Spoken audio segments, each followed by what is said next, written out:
We, in this new ownership of global governance, have, particularly on both sides of the Atlantic, the implementation of the same rules in the same fashion. 2009 is also the first year of global governance, with the establishment of the G20 in the middle of the financial crisis. On the international level, the central banking elite have put huge organizations in place to implement their policies, including the World Trade Organization, the World Health Organization, the World Bank, and the International Monetary Fund. John Perkins is a man who knows, from decades of his own experience as a so-called economic hitman, how the collusion of banks, corporations, and governments has taken over countries around the world. We use many techniques, but probably the most common is that we'll go to a country that has resources that our corporations covet, like oil, and we'll arrange a huge loan to that country from an organization like the World Bank or one of its sisters.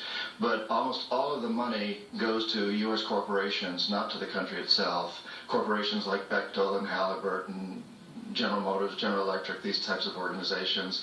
And they build huge infrastructure projects in that country, power plants, highways, ports, industrial parks, things that serve the very rich and seldom even reach the poor. In fact, the poor suffer because the loans have to be repaid, and they're huge loans, and the repayment of them means that the poor won't get education, health, and other social services, and the country is left holding a huge debt by intention.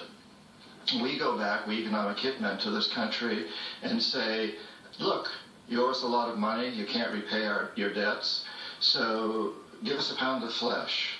But as soon as one of these anti-American presidents is elected, one of us goes in and says, hey, congratulations, Mr. President. Now that you're president, I just want to tell you that I can make you very, very rich, you and your family. Get several $100 million in this pocket if you play the game our way. If you decide not to, well, in this pocket I've got a gun with a bullet with your name on it in case you decide to keep your campaign promises and throw us out. Sell our oil companies your oil real cheap, or vote with us at the next UN vote, or send troops in support of ours to someplace in the world such as Iraq. And in that way we've managed to build a world empire with very few people actually knowing that we've done this. Like many people, I thought a conspiracy for global domination could not really work because basically people are just not that competent. I thought there's no way they could pull off such a scheme at the necessary level of control and secrecy. One of the false hopes is this is all happening because government is incompetent, and it's a giant mistake and people really don't know. And of course that's great air cover for the fact that the system really does know where it's going, and it's going where it wants to go, and it's being successful at it.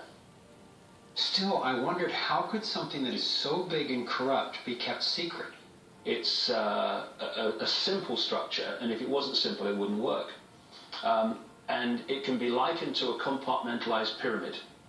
If you look at any organization today, no matter whether it's a transnational corporation, a university, a government, a secret society, they're all structured as a pyramid. And as the CIA and other intelligence agencies talk about, they have this need-to-know system. Only let people know as much as they need to make their contribution and no more. So you take a bank, an individual bank, not that there is such a thing. At the bottom, you've got the people you see when you pass your check over the counter in the bank.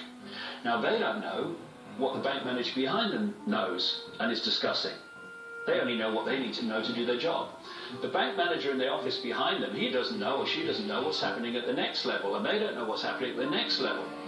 And eventually you've got a tiny few people at the peak of the pyramid of that banking structure. They're the only ones that know what the real agenda of the bank is and what the direction is that they're going and why. This kind of compartmentalization explains how the Manhattan Project, which developed the atom bomb in World War II,